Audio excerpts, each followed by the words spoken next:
Welcome. We're going to get started in a little bit. Let's chill out with a little music.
Hey, y'all. Good evening. Good evening. This is my first time doing a live a structured live, not just I was at a party or an event and turned my camera around. And so this is my first time doing the live like this, but I'm going to try.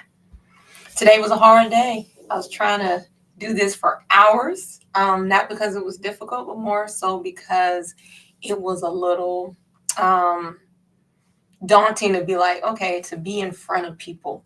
You're not talking to anyone in particular, but you're out here talking to people who are just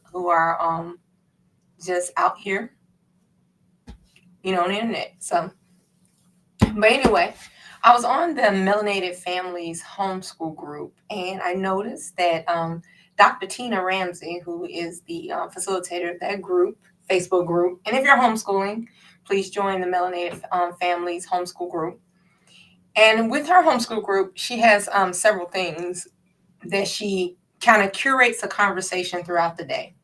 And one of the conversations in which she likes to curate is on Saturdays is share your story. And I recognize today that all I've been doing for the past couple of weeks, especially since I serve as the sponsor chair for the Georgia Black Home Educators Network, and we're working on the Flourish Black Family Homeschool event that's going to be happening January 24th through 26th here in Georgia. But one of the things I've noticed as in the capacity as the sponsor chair is that I am constantly telling the story of how I came to homeschooling and also how Georgia Black Home Educators Network was formed. So I'm going to go ahead and relay that story for you here today. So many of you have probably heard that I came to homeschooling actually because a teacher suggested it to me. So my children were at the time attending a magnet. One was attending a magnet school here in DeKalb County, Wadsworth Magnet School, which I cannot say enough about. Amazing principal, Dr. Cornelia Crum. She was an amazing principal there. And I had a child who was there, but he had some academic struggles.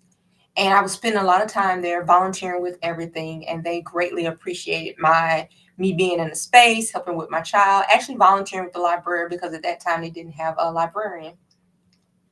And then I had my other two children attending a all boys charter school here in Metro Atlanta that is no longer operating. And during that time, I remember going back and forth between the schools. And one of the teachers, she said, you're very involved. You ever thought about homeschooling? And I was like, what's that? And she explained to me what homeschooling was because it was something that she wanted to do for her boys at the time. And so Mrs. Masood, I remember, never forget, we talked about in the parking lot one day about homeschooling. And as I listened to her, I was like, wow, I never really thought about putting myself in that role. And she was like, you pretty much doing that in many ways with the kids already, with the things that I was doing to try to support them educationally. And I decided, like, I'm a nerd. So being a nerd means that if you tell me about something, I'm going to go research it. I don't know anybody who's like, I'm going to go research it and hunker down and see exactly what's going on. So at that time, I just started to do a lot of research. And one of the things when I was researching was I found this book. And I didn't think about the book at the time, but it spoke to me so many ways. It was called How I Homeschool My African American Boys to the Ivy League by Paula Penn Norbert. And I was like, okay, I'm going to check this book out because you homeschool your African American boys to the Ivy League. And I read through the book and I read her journey and some of the things that she talked about when it came to family and management and just being all involved in your children, not just with your children, not just the educational portion, but also with the rearing of them as just, spiritual beings, well-being and everything. Hey, Andrea, I see you. So I read that book, and then of course I moved on to Susan Brown Wise' book on classical education because I wanted to understand the different levels of children's ability to comprehend, and so that's where I started. I started with a lot of research. I read and read and read. That was where I started. And then when my husband, I finally decided to homeschool. It was a very interesting day because before that, our son, we love our baby, and he was winning a lot of awards at the school, and we were noticing that there were some academic struggles for him. This was at a separate school, the magnet school that is the charter school that is no longer around, and we were like, we knew what his academic struggles were. And don't get me wrong, I love my baby is smart, but I was like, I don't know if you were supposed to be the top for the reading award. And I was like, wait a minute, maybe we need to pull back and start doing more things with him ourselves. And so my husband at that time was volunteering with a program at the school called Real Men Read. And so with the Real Men Read program, he got a chance to really see so many of the so many of the things that were happening with children when it came to literacy. And so let me see. It says, if you would like Unlock 10 screen.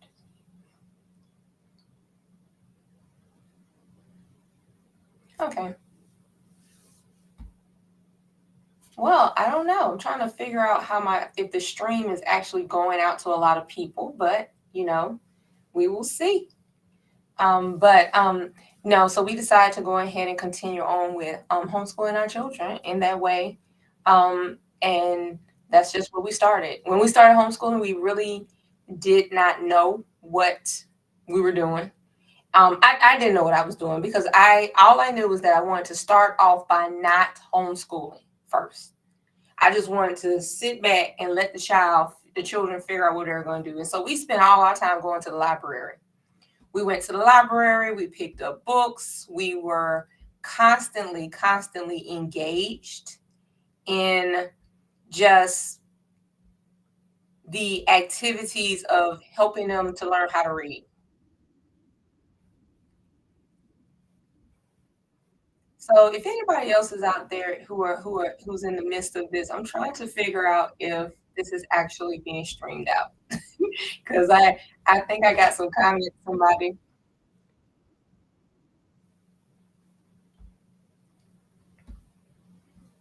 So I guess it is going out.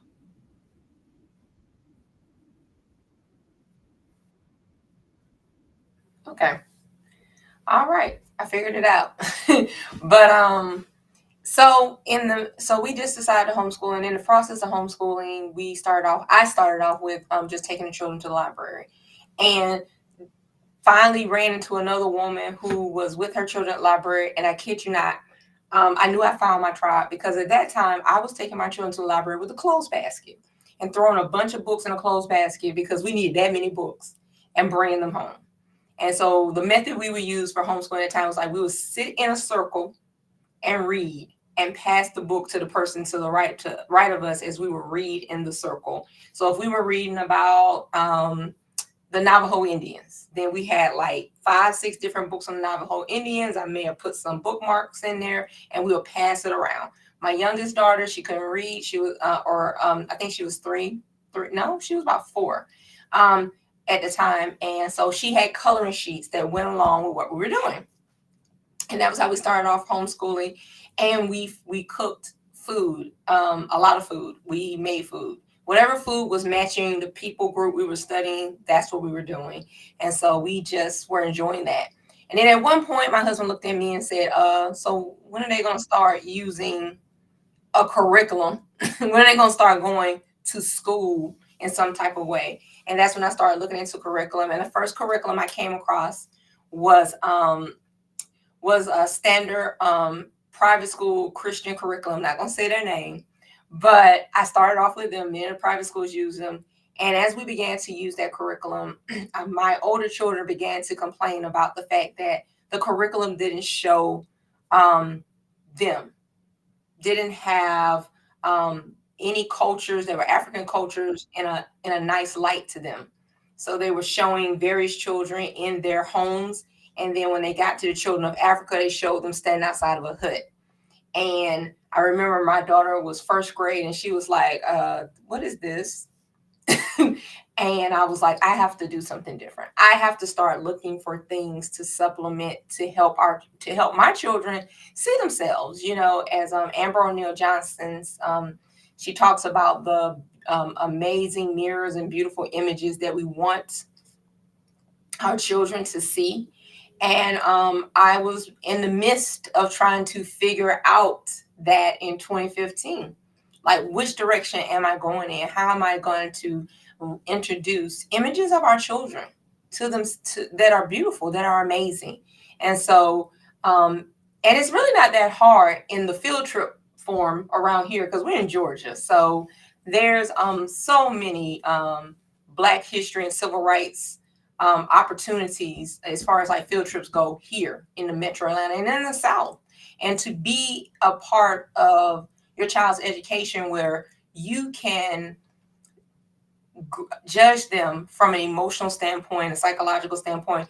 What parts of the story are they able to take in? What can you introduce? What parts of the great tapestry of the African American story here in Black people in the United States, because this story, our story, is full of triumph, is tragedy, is injustice, is overcoming.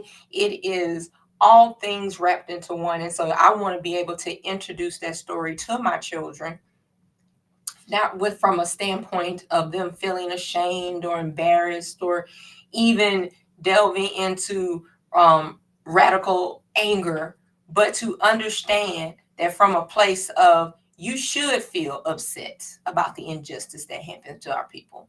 And let's not turn a blind eye to it. And it's very important in much of this United States that we live, this United States we live in, it was built off our ancestors back, point blank.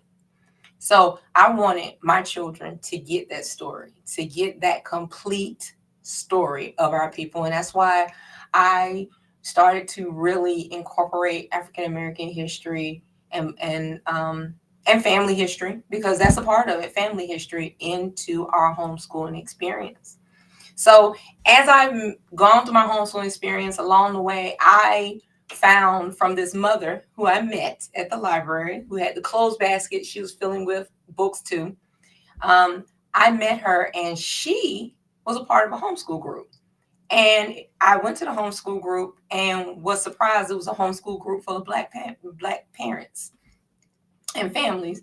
And it is a beautiful experience. And I am now the the board chair of DeKalb Christian Home Educators, which has been around since 1989 here in Stone Mountain, Georgia, right now. And we have over 250 members on roster right now, which is a beautiful thing. And we are so excited about the fact that we get to do school with each other in community in a way that just fills us with joy and friendship. Very interesting thing happened at the homeschool group. Someone said, I never thought I could make friends past 40. That you would be in a place when you're homeschooling, you're like, I don't really have a lot of friends. And then next thing you know, you join a homeschool group and your kids are like finding their friends, but so are you. You're finding a group of women who you can ask about advice on things like curriculum, gentle parenting, when it's time to take your hands off because you're doing too much with your children. Y'all know some of us, we are just doing too much. And these children, when you're over scheduling yourself, like you should not be living in your car for every day. And some of us do, because all we are, when they get in high school and you're homeschooling, you just feel like a chauffeur. That's it. I take you from point A to point B, so finding amazing, being in a group where people can recommend amazing opportunities and activities. And because they love the opportunities and activities, when you go to those activities that are outside of your homeschooling community, you see other homeschooling parents there, and you begin to create even more community in the places that you're using. So I love my homeschool experience and the homeschool group I'm a part of, but I understood that my homeschool group was a niche group, as in we are a traditional homeschool cooperative. You do not drop your children off. We are not a micro school. We are not a hybrid school. We are not a school at this point. We are a group of parents who come together to share resources financially, for academic support, for parent and teacher opportunities we have here. But this is not necessarily going to fit everybody's lifestyle, our homeschool group. So I would have people come to us, especially over the pandemic, and they were like, well, can I drop them off because I have to go to work and I have to do these things? And it began to break my heart that we were turning away some of these families because it just didn't work for us, for our logistics. We just didn't have the staff for that. And we are a volunteer mandatory group. So I began to look for those groups who were creating safe, nurturing, amazing spaces for Black and brown children. And I came across so many of them, and I was trying to figure out a way for us to have them all in one space so everybody can see them. People can meet them. It's hard to really get a sense of a homeschool community or group unless you meet the people and the community and everything. And so that is where I met the amazing Andrea Hall. She's with Epic Homeschool Network. And I was talking to her about one of the things that I was wanting to do. And also talked to Michelle Shaw, who is also the leader of Eastside Academic Studies in Lilburn, Georgia, and Northeast Independent Preparatory Academy, and accredited arm for high school transcripts for homeschoolers. And in talking to those two ladies, and then also Malika Wells, who is an amazing ministry leader and just had a run for political office here in Stonecrest, and talking to these ladies and saying, this is what I desire, to be able to showcase the places, the people, the organization, the advocacy, the services, the products, the leaders who are prioritizing safe, nurturing spaces for Black and Brown children. And that is where the idea for the Flourish Black Family Homeschool Conference come from. We say flourish because flourish means to thrive. This community is thriving. The community is growing. This community is beautiful. And this community is not a monolith, and it's varied. And it goes all over the state in so many places. And so we are just excited to have homeschool opportunities and groups who are coming all the way from Augusta, Georgia, all the way to past Cherokee County in Georgia, and people who are traveling in from Texas, Maryland, Tennessee, Florida to come to this conference. We are just excited about a couple of things that we are going to be here at this conference doing. And those things include, we are going to talk about the fact that so many of our homeschooling groups, parents, are looking for support in places that we have not really thought about. And so with the surveys that went out, many of the parents said, I have a child who's possibly a D1 athlete because of their amazing abilities, and I don't want them to miss the opportunity for an NCAA, to be a part of the to do a NCAA scholarship. And so we will have Natalie Mack from HSLDA, and she will be doing facilitating a workshop on NCAA transcripts. We will also have Dr. LaRonda Phillips will be having a workshop on developmental milestones and autism awareness. Some children in our community, because we are home with them, we understand them so well, we're now recognizing that there are some things that need to be taken care of and handled, and to be in a space where you're actually recognizing the spaces in which your child needs help and being able to be directed to that help. We're also going to talk about the 4-year high school plan, which really is like the 5-6 high school year plan, because we have some homeschoolers who are doing dual enrollment in 7th grade, so that can count for high school credit. We're also going to have Dr. Cheryl Smith, who's going to be there with us, and she's going to be on a panel that's going to be discussing the healing portion of homeschooling. Let's be real. When you homeschool and you have time along with you and your kids, if you have some things going on here, it's going to show up, mama. So what are you doing to actually heal those spaces in you, to pull yourself into a place where you're understanding that it's more than just teaching your children how to read. We're talking about creating children that are in tune with themselves, who understand themselves and understand who they are, what's their purpose in life, why are they made, what are we doing to build that confidence, what are we doing to introduce them to their family history. There is a whole part of this story in Black homeschooling that's just more than just books and higher education. It's also about the fact that we are healing some generational traumas when we are in the space of gentle parenting our children, because now in the space of doing that, you're recognizing that someone didn't take the time to gentle parent you. And sometimes in the process, like myself, of homeschooling your children, you start to rediscover giftings and interests that you had when you were a child, to draw, to sew, to just enjoy a walk outside and not be busy. These are things that We as parents, um, many of us as Black men and women have not taken the time to pull back, pull back, and just be. And so, in that space when you're homeschooling, you're watching your child really experience complete Black childhood joy. No, no bars on it, no guards, no holding them in. Keep sit down, be still, do it this way.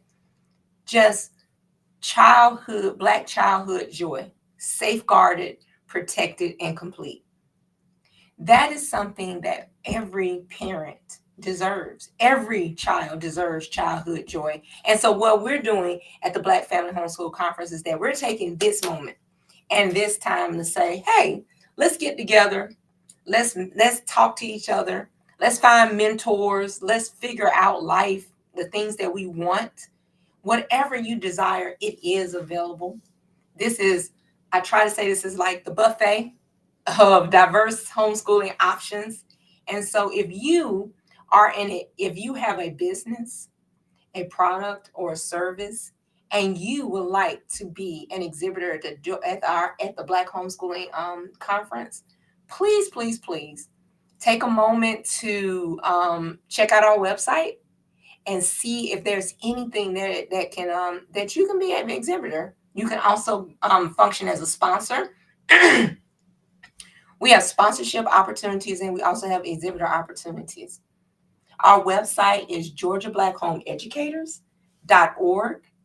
Please check us out. If you go to our site, you will see options for different ticket options for attendee, for sponsors, for exhibitors, and for online tickets. So you can't come to the conference. Why not purchase an online ticket? Also at the Flourish Black Family Homeschool Conference that will be in January 24th and 26th in Decatur, Georgia at the New Life Community Church. You can register at georgiablackhomeeducators.org/flourish for attendee tickets. And there is a 25% off coupon code for Flourish Holiday, exclamation mark, have capital F and a capital H.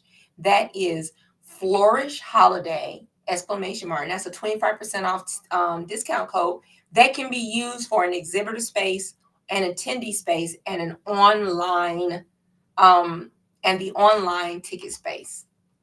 We really need your help at this point to be able to make sure that everyone is able to attend this conference. The Flourish Conference is deliberately priced at a price point so that families can come and also bring their children, particularly their teens, because teens get bored so easily. We've all who have teenagers. And so we would love for you to be able to attend this conference. If you're saying, I won't be able to attend the conference, I won't be able to at this time be a sponsor, we welcome all donations to our group and to this conference because we are excited about what can happen here at the Georgia Black Home Educators with Georgia Black Home Educators and with the Flourish Black Family Homeschool Conference. I just wanted to come on tonight and just give a little bit of my story of how I came to homeschooling. It was a public school teacher who introduced me to homeschooling.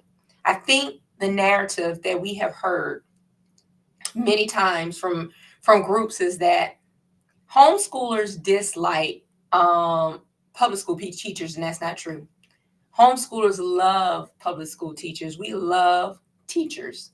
If you are a teacher, a true teacher at heart, we are excited when you are there to support, to guide, and to be a part of our community. We believe that the opportunity to choose your education, public, private, charter, homeschool, should be afforded to all parents. And so I would just like to say that if you have any opportunity to attend our conference, please take the time to do so. I'm looking in the chat and I'm trying to see if I can see people in the chat. Let's see, can I?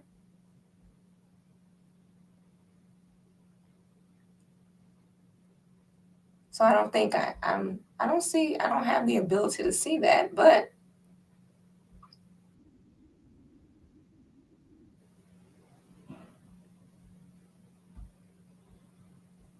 but I will. It's not a big deal. um. Oh, she says. Andrea says. The chat looks locked. Has me wondering. Is there? No, that is not the chat. I just went off to the side and actually added. Hmm. Well, if there are any questions, this is being broadcast on Facebook and on our YouTube, and we are just excited to be able to offer the Black Family Homeschool Conference.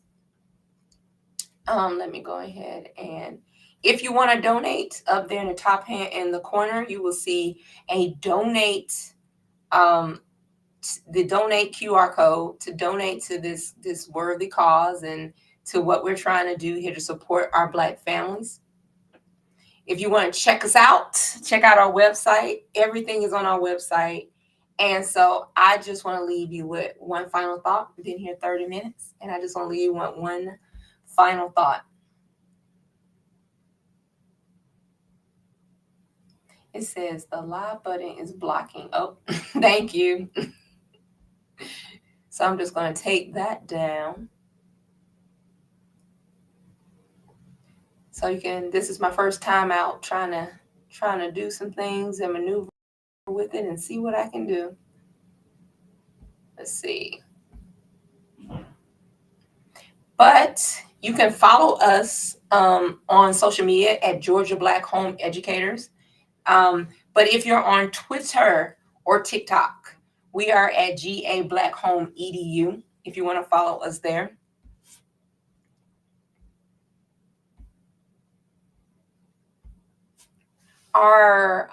So I'm just going to leave you with one final thought. And that is that whatever your journey is, and in the midst of this educational experience you're trying to have with your kids, that all of us deserve the opportunity to educate our children well, to teach things that really grow their sense of who they are. It is easier to raise a joyful child than it is to fix a broken adult. And so many of us in this space are looking at the things that we had to deal with as children, and we're saying, no, my kids will not have to deal with that. That is not going to be a part of my children's experience for school and for life.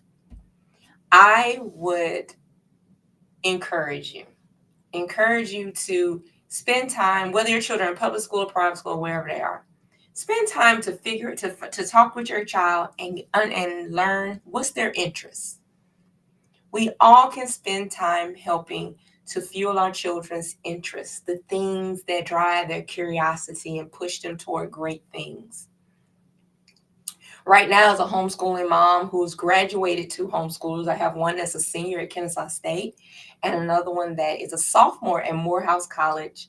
I am watching them navigate a different part of life where mommy hands aren't all over it as a homeschooler.